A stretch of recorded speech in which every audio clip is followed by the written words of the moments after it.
Summer হোক বা winter, Northern lights হোক বা ওয়াইল্ড লাইফ বা পিওর নেচার, সব মিলিয়ে আলাস্কা সব সিজনেই ব্রেথ টেকিংলি অ্যামেজিং। তবে যারা ফল সিজনে আলাস্কায় গেছো তারা আমার সঙ্গে অবশ্যই একমত হবে যে এইখানে যেরকম ইউনিক আর ভাইব্রেন্ট ফল কালার দেখা যায় সেরকম পৃথিবীর অন্য কোথাও আর দেখা যায় না। Hello everyone and welcome back to my channel. আমি পুষ্পিতা। আজকের ভিডিওতে ফল সিজনে আলাস্কার কল্পনা অতিরিক্ত সৌন্দর্যের সঙ্গে আরও বেশ কিছু বিস্ময়কর অজানা তথ্য শেয়ার করব। আলাস্কাতে কোন সময় কোন কোন জায়গায় সবার আগে পাতার রং চেঞ্জ হওয়া শুরু হয় এই তথ্য জানতে হলে ভিডিওটা পুরোটা দেখতে হবে। অ্যাঙ্করেজের ব্যস্ত রাস্তা থেকে শুরু করে ডালটন হাইওয়ে ধরে পৃথিবীর উত্তর মেরুর প্রায় শেষ প্রান্ত পর্যন্ত পৌঁছানোর গল্প নিয়েই আজকের ভিডিওটা। আলাস্কাতে অটাম ইউএসের বাকি রাজ্যগুলোর থেকে অনেকটাই আলাদা, আর এখানে যত দ্রুত পাতার রং চেঞ্জ হয় তত তাড়াতাড়ি ঝরেও যায়। পিক ফল কালারের সময়সীমা 1 উইকেরও কম। হায়ার এলিভেশনগুলোতে ফল কালার আসার সঙ্গে সঙ্গে স্নো পড়াও স্টার্ট হয়ে যায়, আর তাই বার্চ আর অ্যাসপেন ট্রিজের মতো গাছেরা তাদের পাতা ঝরানো শুরু করে দেয় তাড়াতাড়ি। আমাদের এই অ্যাডভেঞ্চারাস রোড ট্রিপটাতে আলাস্কার সেই লুকোনো ক্ষণস্থায়ী সৌন্দর্যটা অপ্রত্যাশিতভাবেই ধরা দিয়েছিল। নর্দার্ন আলাস্কার বেশিরভাগ ল্যান্ডস্কেপটাই টুন্ড্রা।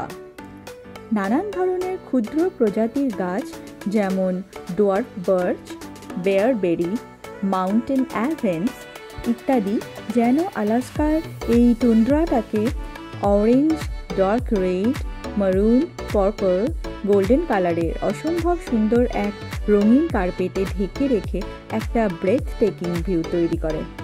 এটা কোনো সাধারণ ল্যান্ডস্কেপ নয়, এটা যেন প্রকৃতির পেইন্ট করা কোনো ক্যানভাস। আমাদের যাত্রা শুরু হয়েছিল অ্যাঙ্করেজ থেকে। ডেস্টিনেশন ছিল উত্তর মেরুর শেষ প্রান্ত অবধি পৌঁছানো, যতটা সম্ভব হয় ততটা আমরা যাব। অ্যাঙ্করেজ থেকে ফেয়ারব্যাঙ্কস অবধি গাছগুলো দেখে যেটা মনে হয়েছিল যে এখানে পাতা আস্তে আস্তে কালার চেঞ্জ করা স্টার্ট করেছে।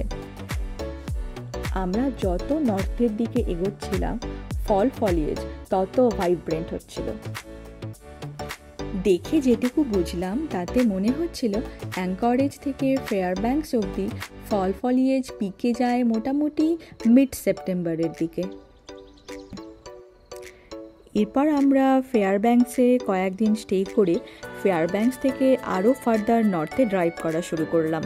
আমাদের গন্তব্য ছিল তারপর আর্কটিক সার্কেল।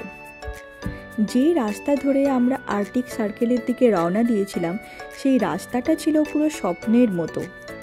রাস্তার দুপাশ দিয়ে পাহাড়ের পর পাহাড় জুড়ে চোখ ধাঁধানো পিক ফল কালার, যার রং ছিল ডিপ অরেঞ্জ, আর তার সঙ্গে রাস্তায় মাঝে মধ্যেই দেখা ওয়াইল্ড লাইফ। অবশেষে আমরা আর্কটিক সার্কেলে পৌঁছলাম। সে এক অদ্ভুত অনুভূতি। সেই মুহূর্তে আমরা 66 ডিগ্রি নর্থ অ্যালটিটিউডের ওপরে ছিলাম। ছোটবেলায় ভূগোল বইতে পড়া সেই মেরুরেখা এও কোনোদিন স্পর্শ করতে পারবো সে তো কোনোদিন কল্পনাতেও আসেনি, কিন্তু আজ সেই জায়গায় দাঁড়িয়ে আছি এটা ভেবে গুজবাম্পস আসছিল।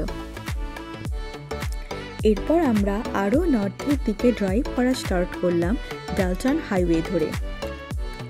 414 মাইলের এই হাইওয়েটা শুধু রাস্তা নয়, এটা ছিল আমাদের কাছে চিরস্মরণীয় একটা অভিজ্ঞতা।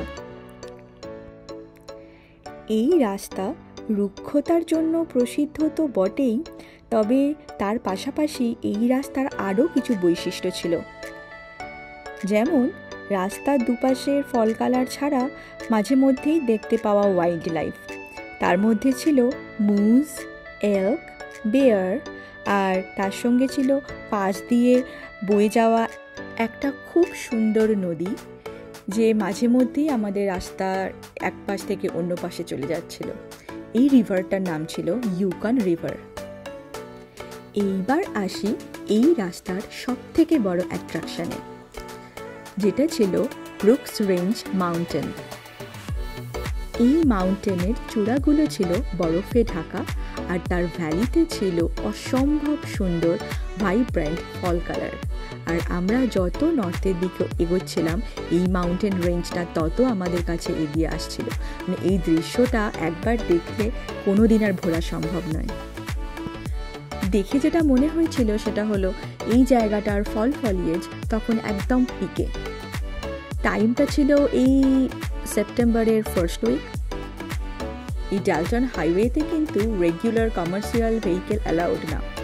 এখানে রাস্তায় ড্রাইভ করতে হলে একটা বিশেষ ধরনের ভেহিকেল রেন্ট করতে হয়, যেই ভেহিকেলের মধ্যে একটা স্যাটেলাইট ফোন থাকে, কারণ এই জায়গাগুলো এতটাই রিমোট যে এখানে কোনো মোবাইল নেটওয়ার্ক পৌঁছয় না। আর আমরাও এখানে ড্রাইভ করার জন্য বিশেষ করে পারমিশন করিয়ে এরকম ধরনের একটা ভেহিকেল রেন্ট করেছিলাম। রাস্তাটা খুবই রুক্ষ ছিল, এই বোঝা যাচ্ছে পিচের রাস্তা তো একদমই নয়। আর এই রাস্তায় গাড়ির স্পিড লিমিটও খুব কম ছিল।